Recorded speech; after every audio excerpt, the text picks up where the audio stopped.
th000 seems to keep on losing his hero in unlikely situations. I guess I did say this is probably a battle.net game, so maybe there's a bit of lag or something where he maybe could have saved his heroes but hasn't, and looks like a staff interpretation being used here by th000. Oh my god, it's staff interpretation or a mass teleport really useful, but the worst thing to try and watch as a caster, just because it means that the archmage is constantly in weird positions. You can't follow it because he's just going from place to place wildly, and it looks like an expansion now being put up here as well as a bunch of extra protectors. I like these to actually put a lot of these in the middle, because it means that even if Dragonhawk Riders are trying to get around from place to place, and they might be cut out a bit, take a bit of extra damage, and that's a nice choice there by him. You know, we are seeing a lot of Hippogriffs, and this is about the right number to be taking down those Hippogriff Riders, or Dragonhawk Riders, so that's taking too much damage, and it looks like these Hippogriffs are going to be chasing around the Dragonhawk Riders, and they're eventually giving up 3 staffs being used simultaneously there. Very nice, but it looks like these Hippogriffs are around, but they don't want to fight with the heroes, obviously, because those heroes are quite dangerous, especially with level 3 water elementals especially. And one bear, is he trapped here? I don't think so. He's just sitting around there, probably staffed home, and it hasn't. Una has forgotten about him, but looks like a lot of expansion still up for Una. You know, through being restricted from taking a lot of these ones that he wants, he can't take this one anymore. He can't take this one for a while until he kills an Ancient of War. So really nice map control here by Una, really controlling how th000 expands, which is just so critical to his strategy. And staff intervention being used now by th000, and staffing back to his second expansion, I think this was way back when. Yeah, it was the second expansion. He's now going to go straight for this, and this is one of the problems with this strategy for Una. It's just he just can't control th000 as well as he would like, because as long as th000 has maybe like a farm or a peasant or something on the other side of the map, he can just staff teleportate there immediately. And really from Una, he has a couple choices. He could use Earth, Wind, and Fire to use a Cyclone to cancel the mass teleport. Oh, there we go, they're actually using it, and look at this, maybe he's just gonna bring in the Storm one. That's a very smart choice. If he could hide it, makes th000 not realize what's going on, and looks like he's using Master. Yes, there he goes right there, getting the Cyclone off his Archmage. Gonna be forced to, or gonna be hit flying in the air for a while. Gonna need to use his TP to get out there. Finally does, but he's gonna lose a lot of units in the process. th000 using some brilliant staffs though, and some nice holy lights there to keep most of his units alive. But that's actually, I was just about to say that that's what he could do, and then he went off and did it. What we saw there is he didn't reveal that he had used Earth, Wind, and Fire, and he only brought in the Storm when it was invisible. So th000 didn't know that was coming, and so he didn't have time just to use his TP to get it up there, so he lost a lot more units before he managed to get that TP off. It suggests he should probably buy a second TP on one of his other heroes, just in case that happens, or just be really vigilant. Maybe if he bought a if he rebuilt his workshop, he could get one flying machine out, and ooh, nice staff there by th000. You could get one flying machine out, and that would reveal invisible units. That could be a nice solution for th000. But in the heat of battle, and when you're playing for 42 minutes, you might not be thinking so clearly. th000 now putting up a lot of farms here, which is just going to slow down Una if he wants to try and take things down. 4 Griffin Aviaries up here, as well as a Blacksmith. I wonder how many upgrades th000 has now got on his air units. He now is 2-1 actually, so I'm a bit surprised we haven't seen a couple more upgrades, but especially attack upgrades, but maybe he's just not too worried about it at the moment. One priest here, I like this choice of leaving a priest there, because what it's going to do is obviously you get staffed home to that spot, and you can't move until you're fully healed. So by having that priest there, it's going to allow you to heal off everything a lot quicker, and allow you to get your heroes or units back into the battle a lot quicker, and at the cost of only 2 food. I think that's actually a really smart choice there by th000, who's now trying to take down a couple of these Ancient Protectors. TP coming in by Una. Is it a staff teleportation? I don't think it is. I don't think we've even seen one bought. No, it isn't. And a huge TP in here, and this is going to be a lot of units lost here for th000, who's really on the run now. Going to need to use his staff interpretation to get out of here. Yes, he is using, or his mass TP to get out of here, and he does manage to get out there in time. But after having lost a lot of units to that TP already, and that's a very nice use of that TP of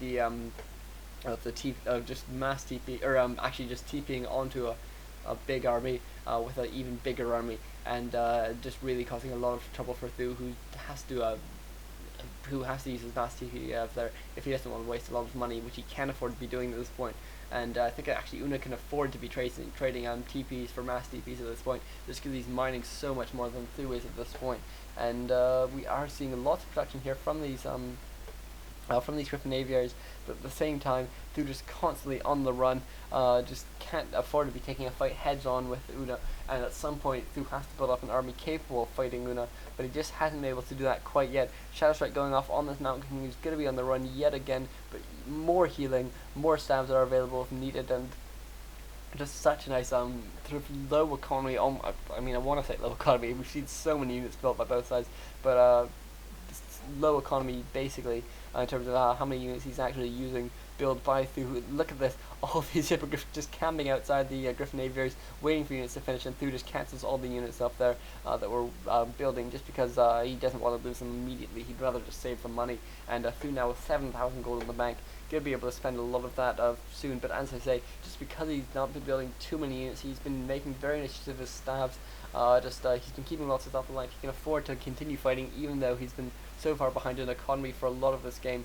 Meanwhile, we have seen Una is actually coming in here, but we have seen Una who's actually at 8,000 gold himself. So really, there's just so much more that can come from both these players. And what a crazy, crazy game it's been so far.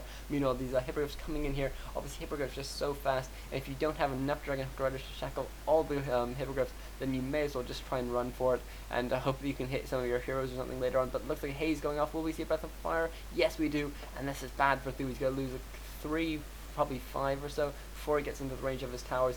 And actually the hero's now coming in, and this is a nice time to turn around and use your shackles, just because you'll slow some of them down and you can use some bolts and water elementals to stop them. But it looks like the rest of the army of Una now coming in as well, and oh my god, Thu's going to lose a lot more units here. And this is really nice to hear about Una picking up individual units with really high DPS things. Actually, one shackle's going off there very, very late. Eventually Thu's going to have to run out of there, but it doesn't manage to do it in time. It does lose one Dragon Knight Rider, and Thu continued to take a lot of damage on his heroes, but he just had unlimited mana on his heroes. I mean, look at he still has these greater mana potions from a long time ago. He has the Brilliant Aura, which is level 2. He has Pendant of Energy on his 2 other heroes as well. I mean, it's just so much mana. And a Ninth Bolt going off there, going to be able to take down this Chimera very quickly. These Chimeras we have seen do now finally have that siege upgrade. Ooh, this Chimera actually going to live with 76 hit points. Going to be able to be rejuvenated back to health. No, finally focused down by Thu. Very, very nice. And Thu just doesn't have much of an army, but he's really doing a whole lot with it because he is such a small ooh, a nice bolt. They're actually taking off one more unit because that level 3 bolt's really nice. But Thu just being able to take down individual units, and his heroes just work so well together. I mean, obviously the Panda and the Warden work very well together as well in terms of taking down large groups of really low hit point units. But because Thu isn't actually making too many of them, he's really just managed to sort of negate lots of the effect of the Panda and the Warden, which have had to have been relegated basically to taking down these Dragon Riders. Which, while they are good at that, that's not the priority. You want to be taking down the heroes, and you just don't have the hero focusing power with these 2 heroes. And it looks like Una coming in yet again, could be able to take down a couple of these Dragon Riders very quickly because he just has so many hippogriffs. And I wonder if Thu's going to be better off switching his unit composition now. Maybe tanks would be nice if they have the barrage upgrade. And actually looks like this one hippogriff could be called out. But I wonder, I don't think we have any factories left for Thu, do we? Thu moving out yet again, going to try and pick off some more units. He's done very, very well here. He hasn't lost too many himself, and he's picked off a lot. That's really what you need to be doing at this point, and actually, I mean at all points in any RTS.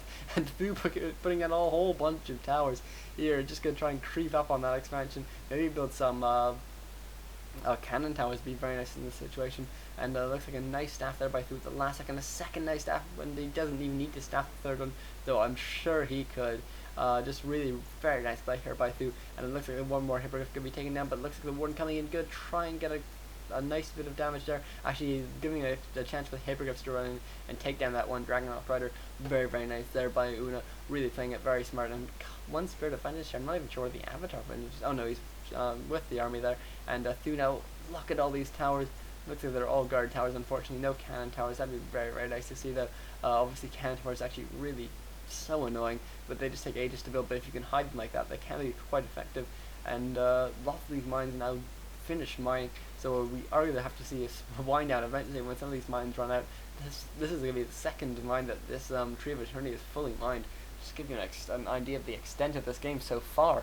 And it looks like Thu yet again on the run, really just we've seen what he can do, especially versus players like Moon, where he just very much stays on the run the whole time, and then eventually he builds up an army once he feels he's done enough picking off of units, and he can then just sort of rolls over the elf in one fell swoop, and there's nothing the elf can do to rebuild in time, and he just doesn't have the money, because a big part of actually this tactic is trying to starve your enemy. But at this point, I'm just not sure if Thu can do it, just because, I mean, how many times have I said that, and he has done it.